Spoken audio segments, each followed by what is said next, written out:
Hello दोस्तों, मैं फिर से आप लोगों के सामने आया हूँ एक छोटा सा बात पूछने के लिए। वो बात ये है कि देखो, लोग कहते हैं राजा हरिश्चंद्र बहुत महान थे। महान तो थे, महान थे, मैंने कहाँ गलत बोला? महान थे। राम जी बहुत महान थे, सत्यवादी थे, ठीक है, सबसे महान थे, सबसे अव्वल थे। पर यहाँ देखो कि गणेश जी की पूजा सबसे पहले क्यों की जाती है? जरा सोच के दिखाओ, गणेश जी की पूजा सबसे पहले क्यों की जाती है? आपको याद होगा, मैंने पिछले वीडियो में कहा था कि दिल में सिर्फ माता पिता को रखो, बाकी किसी को मत रखो। दिल में सिर्फ माता पिता को रखो, दुनिया को यहाँ से देखो, दिमाग की आंखों से, दुनिया को दिमाग की आंखों से देखो। उसी का एक ये क्लू था, तो मैंने आपको बताया कि देखो, गणेश जी को पूजा जाता है सबसे पहले, चाहे वो छोटा से छोटा काम हो, बड़ा से बड़ा काम हो, है ना, पूजा जाता है उन्हें। मैं बताता हूँ क्यों पूजा जाता है। राम जी को क्यों नहीं पूजा जाता उनकी जगह सबसे पहले? राम जी भी तो महान थे, बिल्कुल अपने पिता की आज्ञा का पालन करते थे, महान थे, धैर्यवान थे, चतुर थे, मतलब सब तरीके से अच्छे थे। मैं बताता हूँ, क्योंकि देखो, कार्तिक जी और गणेश जी ये दोनों भाई थे। तो आपको याद होगा कि बचपन में आपने भी देखा होगा कि छोटी सी टीवी पे कहानी चलती होगी कि सबसे पहले कौन तीनों लोगों का चक्कर लगा के आएगा, उसी की पूजा सर्वप्रथम की जाएगी, वो जीत जाएगा। तो दोनों ने कहा, गणेश जी और कार्तिक जी ने, ठीक है, होते हैं रेस।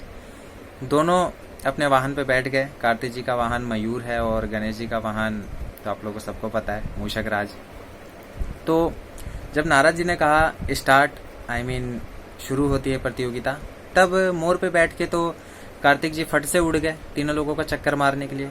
पर गणेश जी चतुर थे, वो मूषक राज से उतरे और अपने माता पिता का चक्कर लगा लिया। 3 चक्कर मार लिया उन्होंने, क्योंकि 3 चक्कर का था कि कौन सबसे पहले तीनों लोगों का 3 चक्कर मार के आ जाएगा।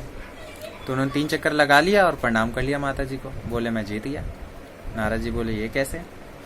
तो गणेश जी कहते हैं मेरे माता पिता ही तीनों लोग हैं, तो इनका मैंने 3 चक्कर मार दिया, अब मैं जीत गया। कार्तिक जी 3 चक्कर लगा के आए, कहे कि आप तो गए नहीं भैया। तो गणेश जी कह रहे हैं मैं क्यों जाऊं, मेरे माता पिता ही तीनों लोगों हैं, मैंने इनका चक्कर लगा लिया। अब देखिए, जब उन्होंने इस बात को कबूल कर लिया कि माता पिता को ही दिल में रखना चाहिए, दिमाग से दुनिया देखनी चाहिए, तो हम तो इंसान हैं। इसलिए तो मैं आपको कह रहा था, गर्लफ्रेंड, जानू, बेबी, सोना, हाय, बाय, इन सबको थोड़ा साइड में रखा करो यार, दिमाग में रखा करो। मैं क्या कहता हूँ तुमसे, इन सबको रखो। कुछ लोगों को बुरा लगेगा, अरे भाई बुरा मत मानो, इन सबको रखो। मैं कहाँ कहता हूँ मत रखो, मैं तो सिंगल हूँ यार, वैसे मेरी कोई गर्लफ्रेंड नहीं है। इन सबको रखो, पर दिमाग में रखो। दिमाग में इसलिए रखो कि दिमाग में जो बातें रहती हैं वो आती जाती रहती हैं, बदलती रहती हैं। कल वो क्या कहते हैं यार, मेरा एक फॉर्मूला है, मिली तो बेस्ट, नहीं तो नेक्स्ट। तो वैसे तो अभी तक तो मुझे कोई मिली नहीं है, इसलिए मैंने बस लिख दिया मिली तो बेस्ट, नहीं तो नेक्स्ट। ये आप लोगों के लिए मैंने लिखा कि अगर दिल में किसी एक को बसा लोगे उनमें से, मैं नहीं कहता सभी लड़कियां गलत है, बट फिर भी आजकल के ज़माने में कोई भी शरीफ लड़की या लड़का तुम्हें नहीं मिलेगा। ये लड़कियों के लिए भी है कि लड़कियां भी ध्यान से सुने कि दिल में सिर्फ अपने माँ बाप को ही रखें और दिमाग में बॉयफ्रेंड को रखें। और लड़के, तुम भी दिमाग में बाहर चीज़ों को रखो, दिल में माता पिता को रखो, क्योंकि कौन किस टाइम छोड़ जाता है किसी को कुछ पता नहीं रहता। और जिसने दिल से लगा लिया, जिसने दिल से लगा लिया ना, वो बेचारा छूट जाने के बाद, चाहे वो किसी भी रीजन की वजह से रिश्ता टूटे या किसी भी चीज़ से रिश्ता टूट जाता है यार, ब्रेकअप, नो मोर टुगेदर, आजकल बोल देते हैं ब्रेकअप, जा अपनी बात करनी, बाय, ये वो, तूने खाने के टाइम मुझसे पूछा नहीं, फ़ोन क्यों करता है, इतने बार शक करता है, ओ भाई 1000 बहाने, पूछ पाछ के सब छूट गया। वो बेचारा सोचेगा ओ भाई मैं सुसाइड कर लूँगा, मैं किसी को नहीं छोड़ूंगा, सब धोखा देती है, ये वो। अबे भाई, ये मेरी वीडियो देख रहा है ना, तो हमेशा दिमाग में रख उन सबको, दिल से मत लगा, दिल से माता पिता को लगा, ऐसा कभी तेरे दिमाग में ख्याल ही नहीं आएगा। दिमाग या दिल तेरा कहीं भी ख्याल नहीं आएगा तो सुसाइड करे, समझ गया? लड़कियां और लड़का तुम दोनों समझो, हमेशा दूरी बनाए रखो, पास सिर्फ यहाँ से बनाओ, दिल से नहीं।